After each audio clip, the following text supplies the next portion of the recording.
अर्धम काढा र भैया। ही उत्साह फक्त निष्ठेचा आहे, ही उत्साह प्रामाणिकपणाचा आहे, ही उत्साह जनसामान्याचा आहे। आज या ठिकाणी लोकसभेच्या सार्वत्रिक निवडणुकीच्या निमित्तानं धाराशिव लोकसभा मतदारसंघाच्या प्रचारासाठी ज्यांनी स्वर्गीय विलासराव देशमुख साहेबांची छबी आम्हाला तुमच्यामध्ये कायमस्वरूपी दिसते आणि साहेब गेल्याच्या नंतर मी स्वतः सुद्धा हवालदिल झालो होतो की आता आपलं कोण, आपलं कसं व्हायचं। पण भैयासाहेब ती कमी आम्हाला तुम्ही जाणवू दिली नाही, तेवढ्याच ताकदीनं तुम्ही आमच्या पाठीमागे राहिलात। असे महाराष्ट्र राज्याचे माजी मंत्री, भारतीय राष्ट्रीय काँग्रेस पक्षाचे युवा नेते आणि भैयासाहेब खऱ्या अर्थानं या संघर्षाच्या संकटाच्या काळात जो पक्ष विलासराव देशमुख साहेबांनी वाढवला फुलवला त्या पक्षाशी प्रामाणिक राहून खंबीरपणे त्या पक्षाची एकाकी मोठ तुम्ही लढत आहात असे अमित भैया देशमुख साहेब। त्याचबरोबर या कार्यक्रमासाठी आवर्जून उपस्थित असलेले आणि साहेब खरं इच्छाशक्ती, उत्साह आणि आरोग्य मला वाटतं चव्हाण साहेबासारखं प्रत्येक माणसाला लाभावं। आम्हाला सुद्धा लाजवतील साहेब, आज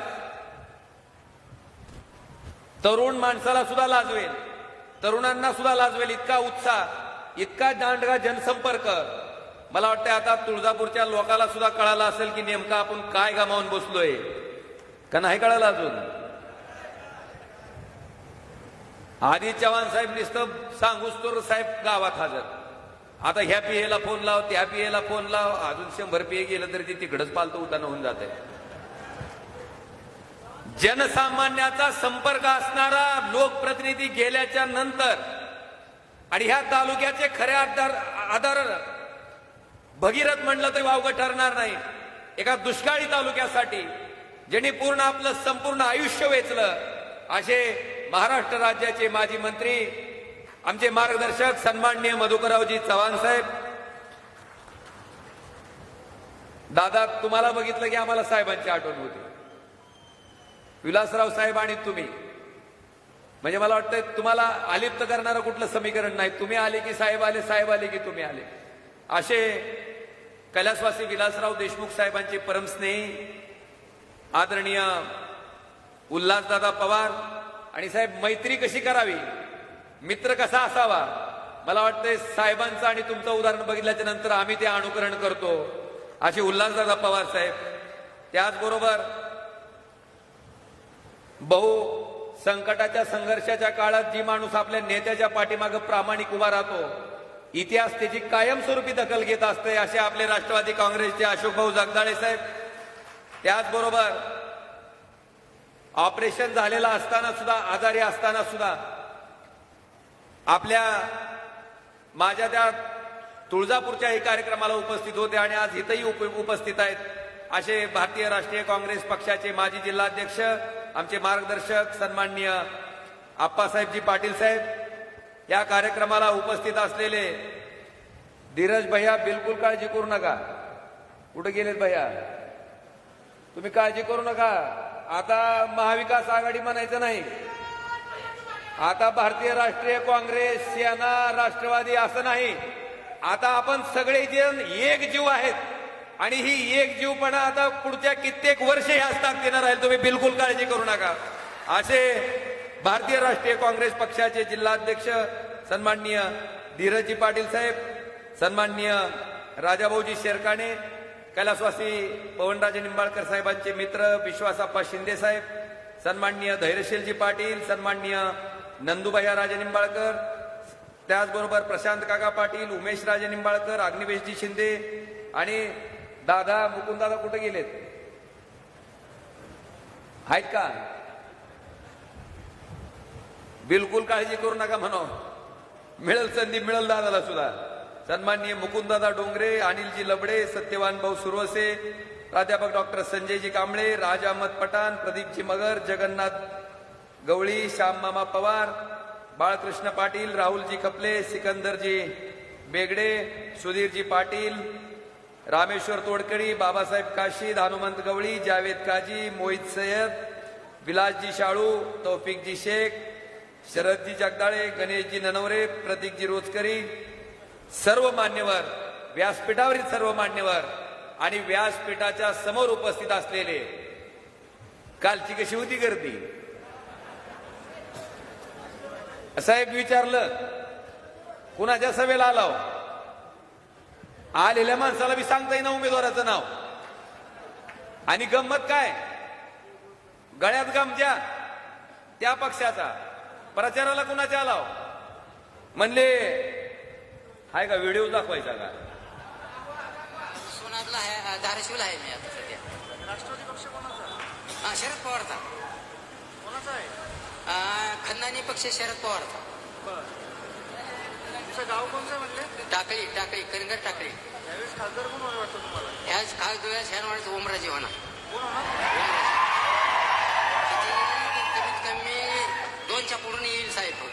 आता तुम्ही आलाय कोणाच्या प्रचाराला? राष्ट्रवादीच्या. कोणती राष्ट्रवादी? हे अजित पवार गटाचे.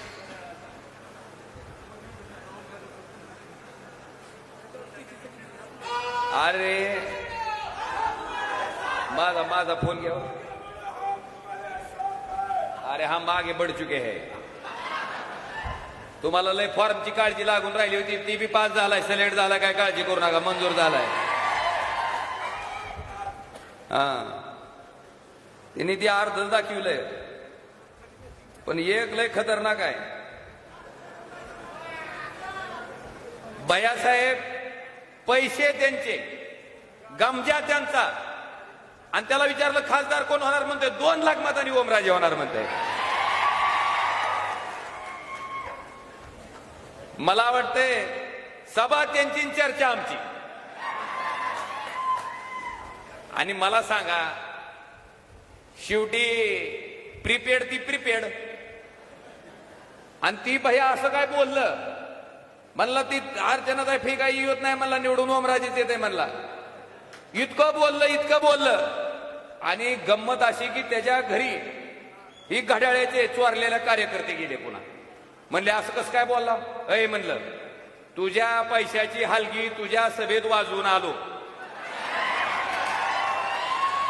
मत कुणाला द्यायचंय? लोकशाहीनं डॉक्टर बाबासाहेब आंबेडकरांनी मला अधिकार दिला आणि मी ओमराजेला टाकणार. काय पाहिजे भैया अजून? काय करायचंय? काय म्हणजे एखाद्या लोकप्रतिनिधीला ह्याच्यापेक्षा काय प्रेम पाहिजे? काल तुम्हाला निस्ती गर्दी होती भैयासाहेब, पण त्या गर्दीतले निमे सुद्धा मतं त्यांना पडणार नाही, तर निमे सुद्धा. अशी परिस्थिती आहे. मला आता तुमचा नंबर घेतलाय भैया, मी तुम्हाला पाठवतो व्हॉट्सअपला एक व्हिडिओ. ही जत्रा तीच बघायला लागली, रातभर झालं तीच चालू आहे. आणि भैयासाहेब, मला एका गोष्टीचा खरंच मनस्वी आनंद आहे. मी मगाशी उगाच म्हणलो नाही की विलासराव साहेब साक्षात आमच्या बरोबर आहे, असं आम्हाला त्या ठिकाणी प्रामुख्यानं वाटतंय. आज अमित भैयांची माझ्यासाठीची 5वी सभा ह्या मतदारसंघात व्हायला लागली. 5वी. ती फॉर्मच्या बातम्या आल्या काही टीव्ही चॅनलला, भैयांचा स्वतः फोन आला, काय नेमकी भानगड आहे, काय अडचण तर नाही की ओमराजे? मला सांगा, उमेदवार ओमराजे आहेत का अमित देशमुख आहेत ही कळायचा मार्ग नाही. इतक्या ताकदीनं भैयासाहेब आज आपल्या पाठीमागे उभे आहेत. आणि म्हणून मी आवर्जून म्हणलं की आज कैलासवासी विलासरावजी देशमुख साहेब आज आमच्या बरोबर आहेत. आज या ठिकाणी बोलत असताना भैयासाहेब मी संपर्कात आहेत ही माझं विरोधकच मान्य करते. होय रे, होय देवा, आपले विरोधकच म्हणते ही सगळ्याच्या संपर्कात आहे, ही सगळ्याचे फोन उचलते. आणि एक दिवस नाही, ओमराजेनं मागच्या लोकसभेच्या निवडणुकीत तुम्हाला शब्द दिला होता की ओमराजे फक्त निवडणुकीपुरतं प्रचारासाठी आलेला उमेदवार म्हणून खासदार राहणार नाही, तर अखंडपणे 5 वर्ष तुमच्यासाठी राबणारा म्हणून खासदार राहील. आणि सगळ्यात महत्वाचं भैया, खासदारासारखं आपल्यात काही दिसतच नाही. वरून खाल पोस्टवर बघा तुम्ही. सदरा सुद्धा मी पांढरा घालीत नाही. आपला असलं राहिलं म्हणजे भीतीच नको कसली. काय वाटलं की गपदिशी सांगता यावं. आणि बाईसाहेब माझं नशीब आहे, लोक हिनवतेत की गाडी बंद पडली आणि जॅकची मागणी केली, काय खासदाराचं काम आहे का भैया. पण त्यांना आठवण करून द्यायची आहे स्वर्गीय मुख्यमंत्री विलासरावजी देशमुख साहेबांची. मला आठवण करून द्यायची त्यांना. विलासराव देशमुख साहेब मुख्यमंत्री होते महाराष्ट्र राज्याचे. काय होते? आणि मुख्यमंत्री असलेल्या माणसाला लातूरच्या काही पोरांची गाडी पकडली. डायरेक्ट साहेबाला फोन, साहेब ती गाडी सोडायला सांगा म्हणून. मला सांगा, ह्यांच्यासारखे जर कोण मुख्यमंत्री असते चर्चा करणारे, सोडले असते का हो? कार्यकर्त्याचा सन्मान कसा करावा, जनतेची सेवा कशी करावी, ह्याचं बाळकडूच आम्ही मुळात जर कुठून शिकलो असेल तर विलासरावजी देशमुख साहेबांकडनं आम्ही शिकलेलो आहे भैयासाहेब.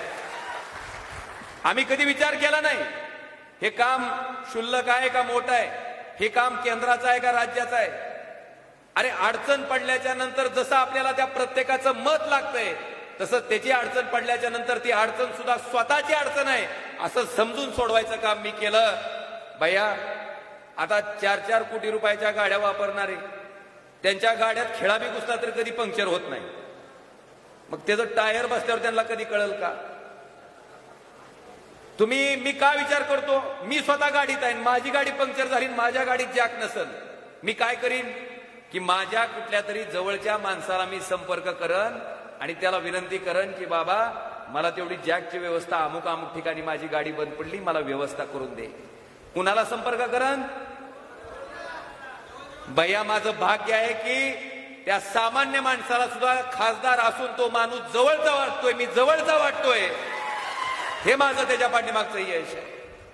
आणि म्हणून इतके पक्ष फोडून एकत्र झालेत भैया, अजून माणसं घ्यायला चालू आहे. चेंगराचेंगरी व्हायचा वकूत आलाय तिकडं. कालचं बघितलं का तुम्ही? तिथलं सभा बघितली का नाही? कोण माईक वडतय, कोण हात वडतय, कोण पालकमंत्र्याचा उल्लेख कसा करतोय, काय भाषण, काय सभा. म्हणलं ती स्टॅम्पेज होतं काय की चेंगराचेंगरी होती काय की अशी परिस्थिती होती? इतकी शक्ती एकत्र झाल्याच्या नंतर सुद्धा भाषण बघा तुम्ही त्यांच्या सगळ्या विरोधी आमदाराचं, सगळ्याचं भाषण एकच आहे. काय?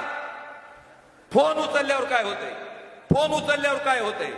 अरे काहीच होत नाही तर तुम्ही काय काळजी करायला म्हणावं? सारखं भाषणात बोलता फोन उचलल्यावर काय होतंय, फोन उचलल्यावर काय होतंय. उगाच जरा दमकाड म्हणाव. 7 तारखेचं मतदान होते, 4 तारखेच्या मतमोजणीला ये म्हणा, तुला धावतेत लोक फोन उचलल्यावर काय होतंय ते. कष्ट केलंय त्याच्यासाठी, प्रामाणिकपणे काम केलंय आणि 100% समर्पणाच्या भावनेतनं, सेवेच्या भावनेतनं मी त्या ठिकाणी तुमच्यासाठी राबत आलोय. आज भैया माझ्या संपर्काबद्दल ही काय बोलत नाही, पण माझ्याबद्दल त्यांनी चालू केलं की खासदाराचं ठळक काम सांगा. कसलं ठळक? भैयासाहेब विलासरावजी देशमुख साहेबांसारखं नेतृत्व लातूर जिल्ह्याला लाभलं म्हणून धाराशिव जिल्ह्यामध्ये 1983 पर्यंत तालुका असलेला लातूर जिल्हा धाराशिवच्या कितीतरी पटीनं पुढे गेला.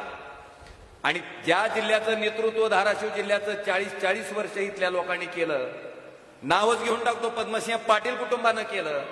त्या जिल्ह्याची परिस्थिती काय भैयासाहेब? तर आकांक्षित जिल्ह्याच्या यादीत, दरिद्री जिल्ह्याच्या यादीत आमचा जिल्हा 3रा. आणि त्या जिल्ह्याचं नेतृत्व करणारे मंत्री म्हणून असलेले पद्मसिंह पाटील ज्या वेळेस खासदारकीची निवडणूक लढवत होते, त्या यादीत मात्र श्रीमंत खासदाराच्या यादीत 3रे. भैयासाहेब एक फरक मला आवर्जून सांगायचा आहे. विलासराव देशमुख साहेबांनी जे काही नवं ते लातूरला हवं, जे काय करायचं ते लातूरला करायचं, कारण तिथल्या लोकांची बांधिलकी होती साहेबांची.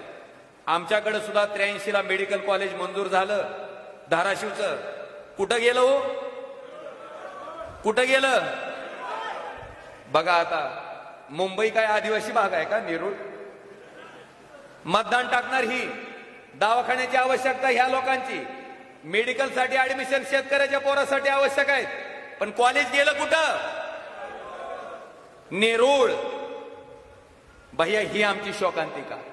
नेरूळला नेलं ते नेलं, कॉलेज भैया साहेब शासनाच्या मालकीचं नाही ठेवलं, स्वतःची पब्लिक चॅरिटेबल ट्रस्ट काढली भैया साहेब आणि स्वतःच्या ट्रस्टच्या मालकीचं त्या ठिकाणी मेडिकल कॉलेज केलं गेलं.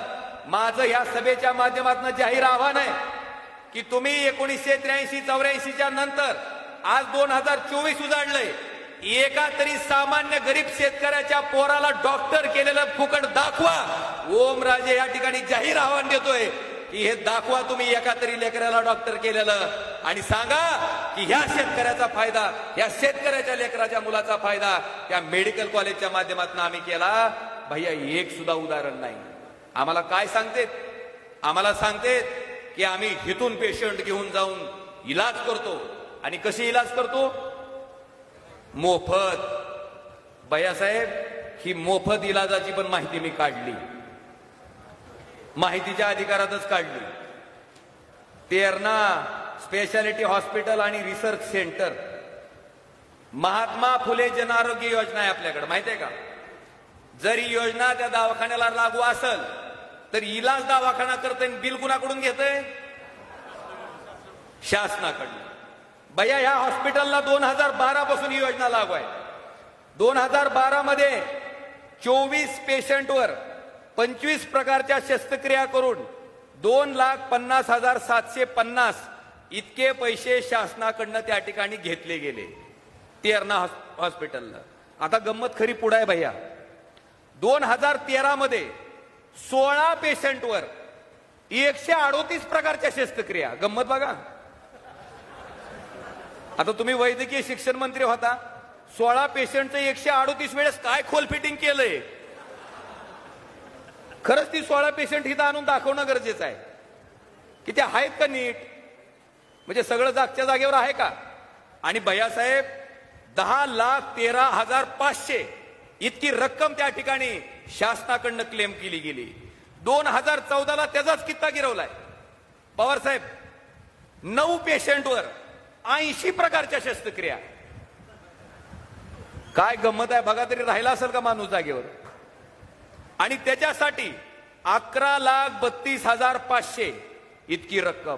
हे असंच सगळं 2023 पर्यंत काढलं तर डॉक्टर पद्मसिंह पाटील, राणा पाटील आणि अर्चना पाटील यांच्या मेडिकल हॉस्पिटलनं नेरूळच्या 18,23,71,248 रुपये शासनाकडून घेतलेत. आणि हे आपल्याला उपकाराची भाषा करतात की तुला फुकट तपासलं. तपासलं का? शासनाचा पैसा म्हणजे कुणाचा आहे शेवटी? भैया ही त्यांची लबाडी. माझं जाहीर आव्हान आहे की ह्याच्या बाबतीतली ही 16 माणसं ज्याच्यावर 138 शस्त्रक्रिया केल्या आणि 9 माणसं ज्याच्यावर 80 शस्त्रक्रिया केल्या, ही माणसं जाहीर सभेत दाखवावी आणि काय काय उपचार केले ती सांगावे आणि तिथं येऊन भाषण करावं की आम्ही ह्यांच्यावर फुकट इलाज केले म्हणून. लबाडी चालणार नाही. अरे ती काळ गेला. तुम्हाला घाबरून, तुम्हाला दडपणाला बळी पडून, तुमच्या झुंडशाहीला आणि दुंडशाहीला बळी पडून कोणतरी गप्प बसाल. आता तुमच्या ह्या अन्यायाच्या विरुद्ध पेटून उठणारं नेतृत्व ह्या जनसामान्य जनतेनं तयार केलंय. तुमची प्रत्येक गोष्ट आता पुराव्यासहित उघड केल्याशिवाय हा ओमराजे गप्प बसणार नाही, हे सुद्धा मला आवर्जून या ठिकाणी सांगायचं. भैयासाहेब माझं पहिलं ठळक काम हे आहे की आम्ही त्यांच्यासारखं मेडिकल कॉलेज मुंबईला नेऊन पब्लिक प्रायव्हेट पार्टनरशिप मध्ये नाही चालू केलं, ह्या धाराशिव मध्ये चालू केलं, आपल्या आशीर्वादानं चालू केलं, आपल्या मंजुरीनं चालू केलं. आणि जवळपास पुढच्या वर्षी डॉक्टर झालेली मुलं त्या मेडिकल कॉलेजमधनं बाहेर पडतात. हे महाविकास आघाडीच्या काळातलं मंजूर झालेलं मेडिकल कॉलेज आहे. हे माझं पहिलं ठळक काम. कसं? सांगा त्यांना. पुढं RDSS नावाची केंद्र सरकारची योजना आहे. आता लाईटीची अडचण आहे, मला कुठून कळाली असेल हो? दादा डीपी जळाला सीझन मध्ये एक फाटा एक दिवस चालवते, दुसरा फाटा दुसऱ्या दिवशी चालवते. 4 दिवस त्यातली शिकडं लाईट ह्या फाट्याला, दुसऱ्या फाट्याला दुसऱ्या. ह्या का दादा डीपी नेलता, आणला, जळाला. कुठून कळालं? आणि भैयासाहेब फोनवर अडचण कळाल्यामुळंच केंद्र सरकारची RDSS ची योजना, ज्याच्यात त्याचा अध्यक्ष खासदार आहे, मी या धाराशिव जिल्ह्यासाठी 13,03,70,00,000 रुपयाचे धाराशिव जिल्ह्यामध्ये 40 नवीन सबस्टेशन, 38 त्या ठिकाणचे नवीन ऍडिशनल पॉवर ट्रान्सफॉर्मर आणि ज्या जुने सबस्टेशन आहेत तिथं 13 त्या सबस्टेशनची क्षमता वाढ त्या ठिकाणी केलं. आणि आपल्या तुळजापूर तालुक्यामध्ये 33 kVची जे नवीन सबस्टेशन करतोय, जिल्ह्यात 40 आहेत, त्याच्यापैकी तुळजापूर तालुक्यातले 7 आहेत. पहिलं पिंपळा देवकुरळी, दुसरं कारला खंडाळा, तिसरं भेकरी, चौथं नंदगाव, 5वं वडगाव काठी, 6वं तामलवाडी औद्योगिक आणि पिंपळा. ही असे 7 सबस्टेशन या ठिकाणी आपण तुळजापूर तालुक्यासाठी 33 kVचे मंजूर केले. ऍडिशनल पॉवर ट्रान्सफॉर्मर काठी, तामलवाडी ग्रामीण, वरटी, मंगरुळ, बारूळ, तुळजापूर ग्रामीण ह्या ठिकाणी ऍडिशनल 6 ट्रान्सफॉर्मर आपण सबस्टेशनचे मंजूर केले. आणि क्षमता वाढ शहापूर आणि माळुंब्रा या ठिकाणी केलं. भैयासाहेब, शेतकऱ्याचे 2250 वैयक्तिक डीपी, एक डीपीला किती हिंडता? इस्टिमेट करा.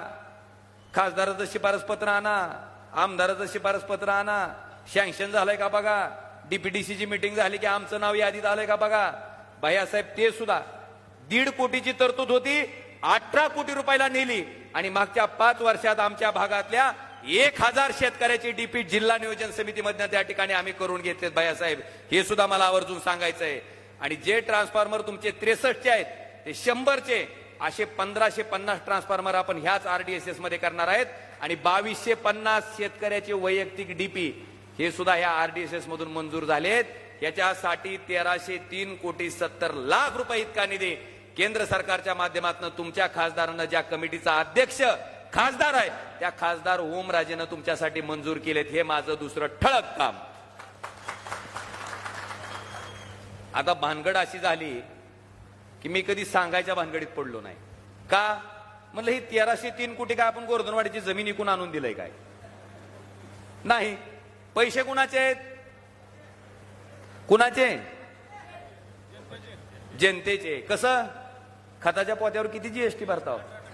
आता कसं वाटतंय? माणूस वर गेल्याच्या नंतर त्याला पोचवायचं जी सामान असतंय त्या सामानावर सुद्धा GST आहे. म्हणजे GSTच्या रूपानं पैसे कुणाकडून गोळा केले जातात? आणि जनतेकडनं गोळा केलेले पैसे जनतेसाठी खर्च केला तर ह्याच्यात उपकाराची भावना पाहिजे का कर्तव्याची? ओमराजेनं कर्तव्य म्हणून पार पाडलं. आणि म्हणून बांधवानो, त्या ठिकाणी आजपर्यंत मी कधी कुठल्या कामाचं उद्घाटन, नारळ फोड्या कार्यक्रम केला नाही. मला आपल्याला सांगायचे की माझं बरं झालं त्यांनी विचारलं, तर तुम्हालाही वाटायचं आले हे नुसतंच फोन उचलते काय की बाकीचं काय केलं का नाही की. विचारलं म्हणून बरं झालं सांगता तर आलं आपल्याला. ही माझं दुसरं ठळक काम. तिसरं, प्रधानमंत्री ग्राम सडक योजनेमधनं 133 किलोमीटर लांबीची 89 कोटी रुपयाची कामं माझ्या खासदारकीच्या काळात 5 वर्षाच्या काळात मी त्या ठिकाणी पूर्ण करून घेतले, मंजूर करून. त्याचबरोबर तुळजापूर नळदुर्ग रोड हा रस्ता 10 मीटर रुंद होण्यासाठी जवळपास 30 किलोमीटरच्या लांबीसाठी 183 कोटी रुपये मंजूर करून घेतले. त्याची निविदा प्रक्रिया चालू आहे. नळदुर्ग अक्कलकोट रोड 39 किलोमीटर लांबीचा 274 कोटी रुपये त्या ठिकाणी ह्या कामासाठी मंजूर करून घेतले. आणि सगळ्यात महत्वाचं, माझ्या खासदार निधीमधनं तुळजापूर तालुक्यासाठी 2,32 लाख रुपये दिले. 50-54, 30-54 मधनं 3,25 लाख रुपये दिले. जनसुविधेमधनं 80 लाख रुपये दिले. आणि 25-15 मधनं 1 कोटी रुपये दिले. आता फक्त हुकलं एक की नारळ फोड्या कार्यक्रम मात्र माझ्याकडून. पण ओमराजेनं काम केलं नाही असं होतंय का त्याचा अर्थ? ही कामं त्यांना सांगा. रेकॉर्ड केलं असतं तर दावा सारखं काय केलं असतंय. हे घे म्हणावं ठळक. ही पुढचं आणि शेवटचं एक महत्वाचं काम, दिव्यांग बांधवासाठी त्या ठिकाणी आलिमको आणि समाज कल्याण विभागाच्या माध्यमातून 1976 पासून कानानं ऐकायची मशीन असेल, कृत्रिम पाय असेल, कृत्रिम हात असेल, त्याचबरोबर अंध व्यक्तीसाठी स्मार्टफोन असेल, तुमची स्मार्ट स्टिक असेल, ह्या सगळं साहित्य 76 पासून वाटप होतंय. कितीपासून? 1976 पासून. पण 1976 पासून 2019 पर्यंत एकाही खासदारानं ही योजना राबवली नव्हती. ओमराजे पहिला खासदार आहे ज्यानं ही योजना राबवली आणि माझ्या अपंग बांधवासाठी 4,61,00,000 रुपयाचं साहित्य, 3 चाकी रिक्षा असेल, 3 चाकी सायकल असेल, 3 चाकी इलेक्ट्रिक सायकल असेल, कानानं ऐकायची मशीन असेल, हे सगळं साहित्य माझ्या त्या दिव्यांग बांधवासाठी ओमराजेनं पोच केलं. हे माझं ठळक काम. कसं काम? तुम्हाला सुद्धा कटाळाला असं आले, ही काय पारायण लावलंय उगाच म्हणून. पण बाबांनो, त्यांना सांगणं गरजेचं आहे, नाहीतर तुम्हाला वाटायचं हे निष्ठच जागता मीवाला खासदार आहे काय की, म्हणून सांगितलं. हिनवू दे, आपल्याला काय बोलायचं ते बोलू दे. मला आपल्या माध्यमातून एवढंच सांगायचं, फक्त संपर्कच ठेवतोय, कामच करतोय असं नाही.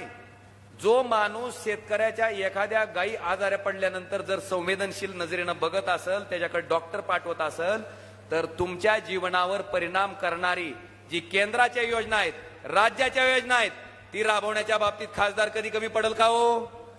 पडल का? सोलापूर, तुळजापूर, धाराशिव रेल्वे मार्ग 2014ला मंजुरी आहे. मोदी साहेबच पंतप्रधान होते. 14 ते 19 1 गुंठा जमिनीचं तरी अधिग्रहण झालं का? 19 ते 24 मध्ये अधिग्रहणालाही गती मिळाली, टेंडरही निघालं. मला वाटतंय जर ह्या कामाला गती मिळालं असेल तर ह्याचं श्रेय कुणाला? खासदाराला द्याचाल की? राज्याकडे तर रेल्वेचा विभाग नाही की, नाहीतर पुन्हा अजून कोणतरी यायचं, आपलं लेकरू काकाला हाणून म्हणायचं. तुम्हाला माहिती आहे पद्धतीतली नारळ फोडायची. बांधवानो, ही कामं मी केले, हितच केलेत असं नाही. सभागृहात सुद्धा तुमचा खासदार कधी गप्प बसलेला बघितला का? मराठा आरक्षण असू दे, धनगर आरक्षण असू दे, त्या ठिकाणी मुस्लिम आरक्षण असू दे, सगळे प्रश्न मी त्या ठिकाणी प्रामाणिकपणे मांडायचं काम लोकसभेत केलंय. आणि त्याचबरोबर शेतकऱ्याचे, सर्वसामान्याचे प्रश्न असू दे, कुणाच्याही बापाला न घाबरता नुसतं तोंडचाटकं बोलायचं नाही. नाहीतर भैया मी संसदेतले भाषण ऐकतो बरं का, सत्ताधारी पक्षाचे. काय भाषण माहितीये? हमारे देश के बोलतो हमारे देश के यशस्वी प्रधानमंत्री नरेंद्र मोदी जी के नेतृत्व में हमारी देश जो तरक्की कर रहा है उसके अवसर में शामिल. आता म्हणलं इथं शेतकऱ्याचा काटा निघालाय, 11,000 सोयाबीन 4,000 निघाले, काय तरक्की कर रहा है? कांद्याचं कसं आहे? कांदा होय, कांदा ज्या ज्या गावात कांदा उत्पादन आहे भैयासाहेब, तिथं तर शेतकरी नासलेले कांदे घेऊनच तयार आहेत, या म्हणले फक्त प्रचाराला. आणि मला आवर्जून सांगायचंय, लिंगायत समाजाला अल्पसंख्याक समाजाचा दर्जा देण्याच्या बाबतीत मागणी करणारा मी लोकसभेतला पहिला आणि एकमेव खासदार आहे, हे सुद्धा मला आवर्जून या ठिकाणी सांगायचंय. आणि म्हणून बांधवानो, आज मला एक विषय सांगायचा आहे की भैयासाहेब, आमच्याकडे शेतकऱ्याचं पीक कर्ज जे वाटप व्हायचं, मी खासदार होण्याच्या पूर्वी, तुम्हाला फक्त उदाहरणावरून सांगतो, 2020ला 1590 कोटीचं टार्गेट होतं आणि 467 कोटी रुपये वाटप केले, म्हणजे फक्त 29%. भैयासाहेब, मी खासदार झाल्याच्या नंतर त्या मीटिंग घेऊन, BLBCची मीटिंग, ब्लॉक लेवलची मीटिंग, जिल्हा लेवलची मीटिंग, शाखा लेवलची मीटिंग बँकेच्या, जवळपास ते पर्सेंटेज 2023 पर्यंत 1368 कोटीचं टार्गेट होतं, 1069 कोटी रुपये वाटले आणि 78% त्या ठिकाणी शेतकऱ्याचं कर्ज वाटप नेणारा हाच तुमचा त्या ठिकाणी बनवलेला खासदार आहे. भैयासाहेब, जवळपास शेतकऱ्याला 500 ते 600 कोटी रुपये जास्तीचे कर्जाच्या रूपानं त्या ठिकाणी ह्याच कार्यकाळात मिळाले. हे सुद्धा मला आवर्जून या कार्यक्रमाच्या निमित्तानं सांगायचंय. हे सुद्धा माझं ठळक काम. त्यांना सांगा ठळक कसलं पाहिजे तसलं. आज बांधवानो, मला आपल्या सगळ्याला विनंती करायची आहे की आता कृष्णा मराठवाड्याचं आमदार साहेबांनी सांगितलंय तुम्हाला, पण एवढंच तुम्हाला आता सांगायचंय की शेतकरी किती जरा हात वर करा बरं. आता अरे मग त्यांना मत इरवट टाकल्याने झोडकायची पाळी आहे सगळी शेतकरी. आता बाई और बहनों, किसानों की आमदनी 2022 तक दुगनी हो गई क्या नहीं हुई? माना की हुई का? झालं का नाही दुप्पट?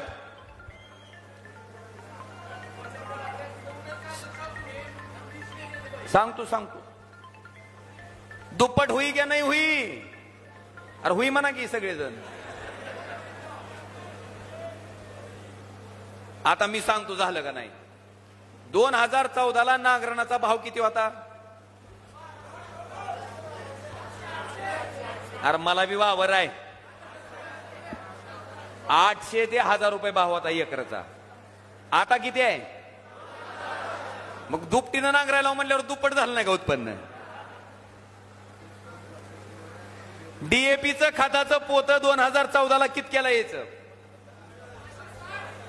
450 होतं. आता कितक्याला घेता हो? 24ला. मग तिपटीनं घ्यायला की मग उत्पन्न दुप्पट झाल्याशिवाय तिपटीनं घ्यायला का?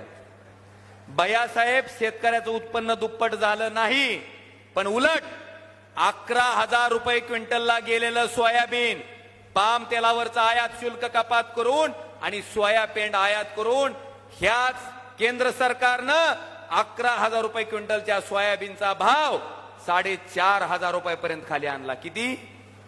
आणि कारण काय? महागाई. मला शेतकऱ्याला विचारायचंय, 11,000 क्विंटलचा भाव 4,500 रुपये आला तर क्विंटलला किती रुपयाचा फरक पडला? 6,500. तरी 500 मोदीं शहाच्या नावानं सोडून टाकू, 6च धरू आपण. 6,000 एका क्विंटलला. एका एकरात किती निघतंय? 5च क्विंटल धरू. 5 सक 30. 30,000 रुपयाचं नुकसान आमच्या शेतकऱ्याचं एका एकरात झालंय. 5 एकरात किती होईल? भैयासाहेब, 1.5 लाख रुपयाचा निब्बर हाबाडा शेतकऱ्यानं खाल्लाय आणि पारावर बसून शेतकरी म्हणतोय 4 महिन्याचं 2,000 आलं. कारण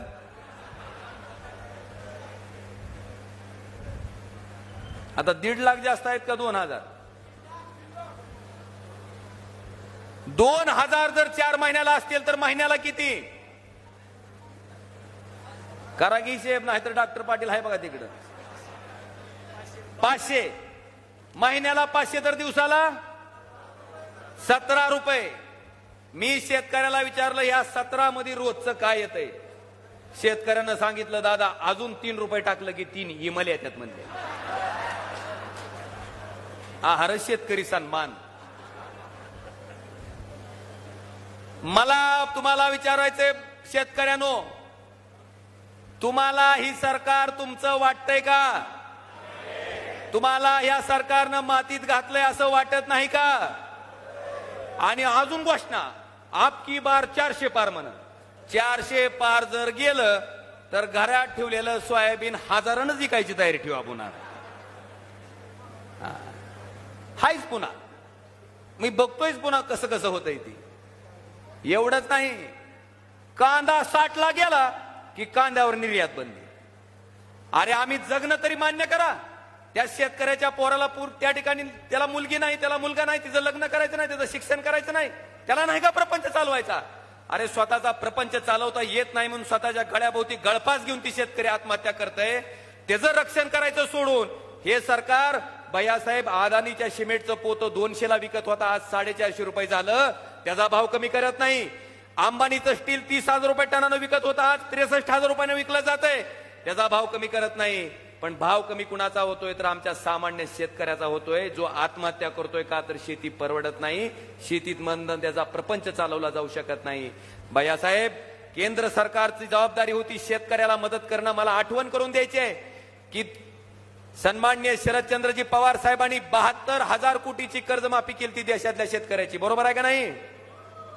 आणि ह्या सरकारनं 15 लाख कोटीचं कर्ज माफ केलंय. पण कुणाचं? उद्योगपतीचं. 72,000 कोटीत जर देशातल्या सगळ्या शेतकऱ्याचं कर्ज माफ होत असेल तर 15 लाख कोटीत आपल्या देशातल्या शेतकऱ्याचं 20 वेळेस कर्ज माफ झालं असतं. किती वेळेस? फायदा कुणाला? पण कुठला अदानी, कुठला अंबानी दावा घेऊन पळायलाय आणि फाशी घ्यायलाय का? बांधवानो, ह्याचा रोख ओळखा. फार काही बोलणार नाही, बरंच पारायण झालंय. पण भैयासाहेब आमच्याकडे लय गंमत आहे सध्या. आम्हाला पक्षाची निष्ठा सांगितली जाते. मला फक्त 2च उदाहरण द्यायचे, फार काही लांबलचक बोलणार नाही. 45 वर्ष शरद पवारांनी ज्यांना मंत्री म्हणून त्या ठिकाणी कायमस्वरूपी सत्तेत ठेवलं तेच डॉक्टर पद्मसिंह पाटलाचं कुटुंब. आता काय पवार साहेबाची सत्ता येत नाही.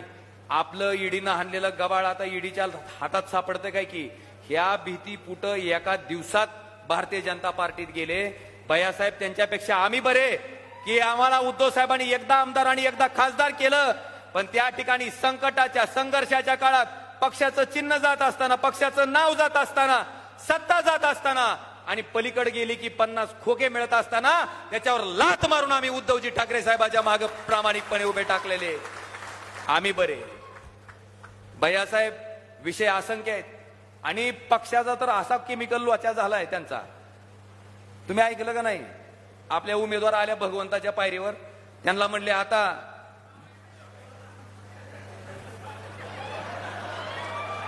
राष्ट्रवादीमधून भाजपमध्ये कशासाठी गेलते?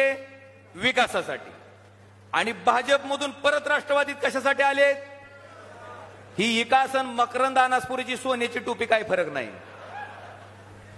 माहितीये का नाही? सोन्याची टोपी. देवा देवा मला आमदार कर, तुला सोन्याची टोपी घालतो. करतोय आमदेव, देव आमदार करतोय. ही सोन्या नावाच्या पोराची टोपी घालतोय आणि तीच काढून देवाला टाकतोय. म्हणजे पद्मसिंह पाटील कुटुंबाचा विकास आणि मकरंद अनासपुरीची सोन्याची टोपी ह्याच्यात काही सुद्धा फरक नाही.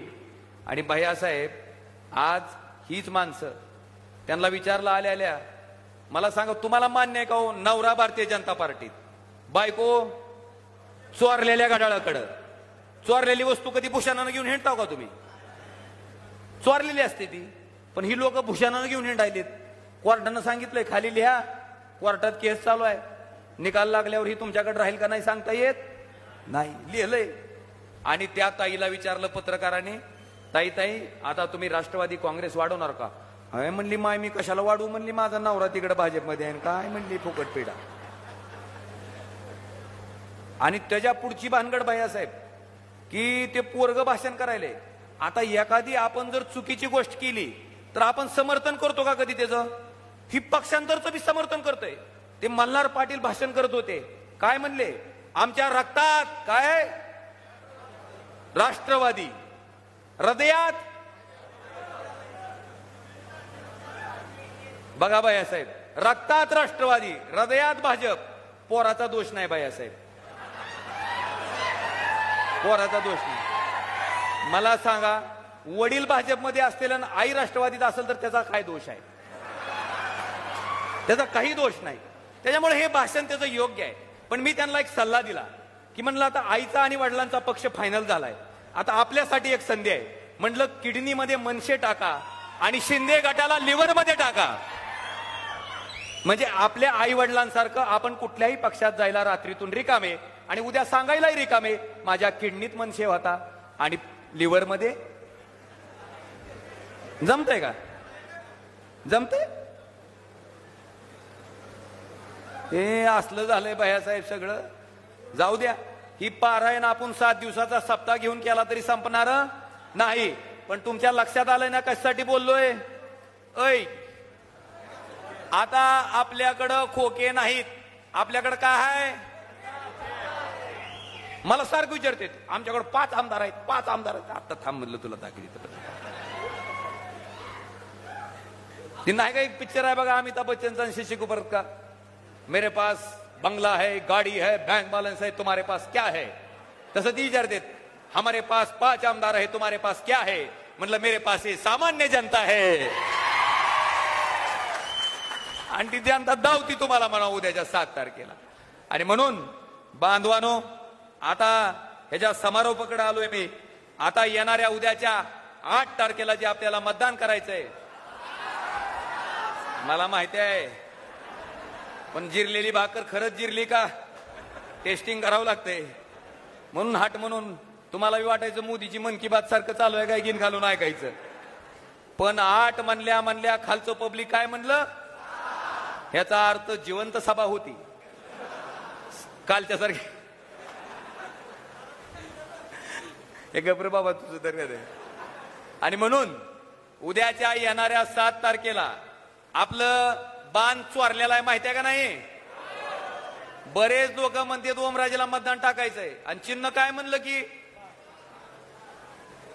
अरे ती दुसरंच म्हणायले.